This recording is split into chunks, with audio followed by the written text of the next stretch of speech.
Pertempuran 10 November yang pecah di Surabaya merupakan sebuah momentum yang sangat rentan terhadap kemerdekaan Indonesia yang baru seumur jagung dideklarasikan.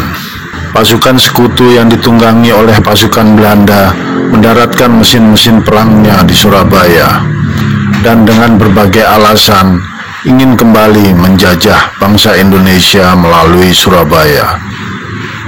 Setelah Soekarno-Hatta menyerahkan segala keputusan kepada pemimpin tertinggi di Jawa Timur, segera Gubernur Suryo menyiarkan maklumat kepada masyarakat Jawa Timur dengan tenang namun tegas di Radio Nirom Surabaya. Saudara-saudara sekalian, pucuk pimpinan kita di Jakarta telah mengusahakan akan membereskan peristiwa di Surabaya pada hari ini. Tetapi sayang sekali sia-sia belaka, sehingga kesemuanya diserahkan kepada kebijaksanaan kita di Surabaya sendiri. Semua usaha kita untuk berunding senantiasa gagal. Untuk mempertahankan kedaulatan negara kita, maka kita harus menegakkan dan meneguhkan tekad kita yang satu, yaitu berani menghadapi segala kemungkinan. Berulang-ulang telah kita kemukakan bahwa sikap kita ialah lebih baik hancur daripada dijajah kembali. Juga sekarang dalam menghadapi ultimatum pihak Inggris, kita akan memegang teguh sikap itu. Kita telah menolak ultimatum itu.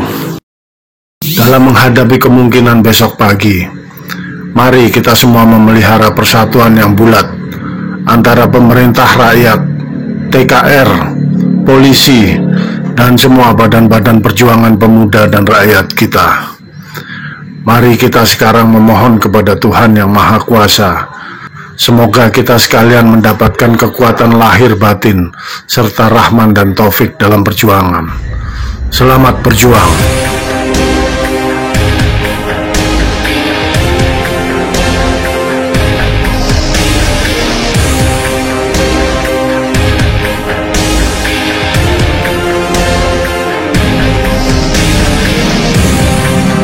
Setelah dikumandangkannya pidato Gubernur Suryo tersebut, segenap rakyat Surabaya dan Jawa Timur segera bangkit dan bergerak untuk mempertahankan Surabaya dari masuknya penjajah. Pidato tersebut menggelorakan semangat para pejuang Surabaya dan menjadi cikal bakal peperangan 10 November yang diperingati setiap tahun sebagai Hari Pahlawan Nasional.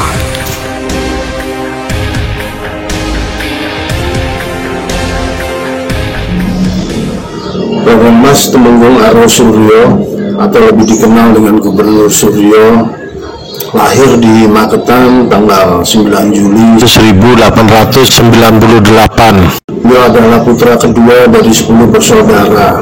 Pasangan Raden Mas Wiryo Sumarto, seorang ajun jaksa di Magetan, dan Raden Ayu Kustilah. Suryo kecil tumbuh dan berkembang seperti anak-anak pada umumnya.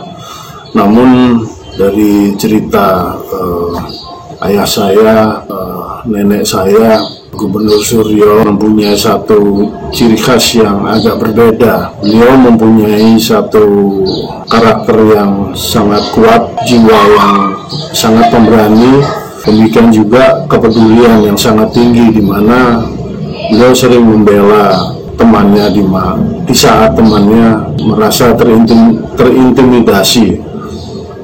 Saat itu yang saya juga bercerita bahwa Yang Suryo sampai berkelahi karena membela seorang temannya yang digoda oleh sinyo-sinyo Belanda. Ini satu jiwa nasionalisme yang tumbuh saat itu dan cukup kuat pada diri beliau.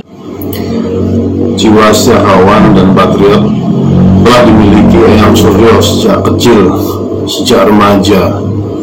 Mungkin hal tersebut diturunkan oleh kakek buyutnya yang juga seorang pejuang, yaitu Raden Ronggo Prawiro Dirjo III yang melawan penjajahan Belanda di tanah Jawa. Karakter yang teguh namun juga welas asih menjadikannya dicintai oleh masyarakatnya. Terbukti pada saat perwira-perwira Jepang meminta para perempuan dan wanita untuk dijadikan jukun inanfu atau mohon maaf pemuas nafsu. Beliau dengan jelas dengan tegas menolak semua permintaan perwira-perwira Jepang tersebut dan menolak dengan mentah-mentah, sehingga banyak para wanita yang berterima kasih kepada Eyang Suryo. Sejak Eyang Suryo mendapatkan jabatan baik dari Menteri Polisi, Bupati, sampai Gubernur, dan pada saat menjabat di Dewan Pertimbangan Agung, beliau sangat amanah dan sangat bertanggung jawab atas tugas yang diembannya, sehingga beliau sangat jarang berinteraksi atau kumpul dengan keluarga.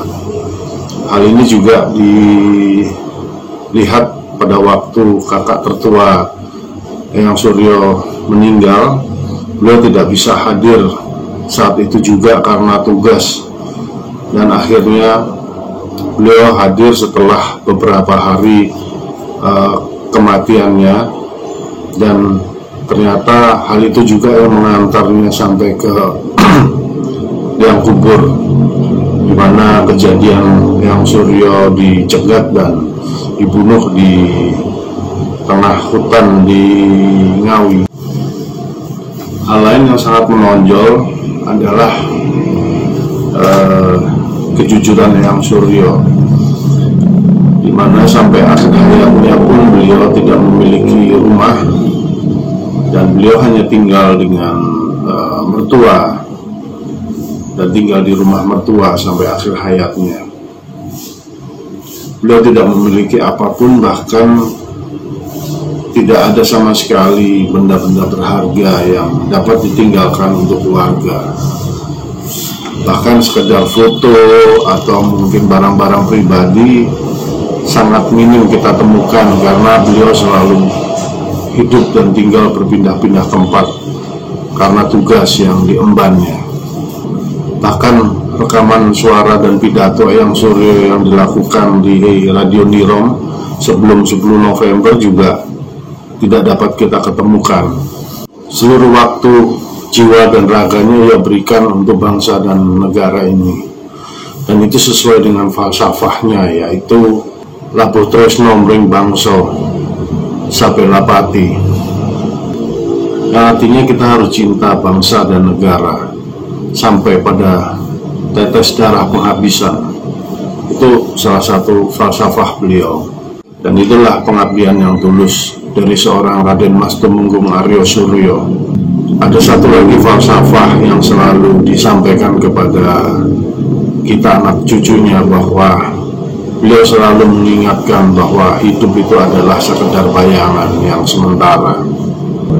Pesannya secara lengkap adalah tubuh orang hidup itu berupa jasmani dan rohani yang ditandai dengan nama, jiwa, hawa nafsu, keinginan, pikiran, dan sebagainya. Itu semua hanya sebagai sarana yang nyata. Maka dari itu, siapa saja yang ingin mengetahui keadaan yang sebenarnya juga harus merasa jika dirinya itu hanya berupa bayangan. Dengan sabar, rela, ikhlas, manusia bisa mendapatkan ketentraman yang bisa membawa ketenangan batin. Adapun untuk mendapatkan sabar, rela, dan sebagainya, hanya dengan cara teguh, yakin dalam pendirian kalau dirinya itu hanya berupa bayangan yang akan kembali ke alam kelanggengan atau alam abadi.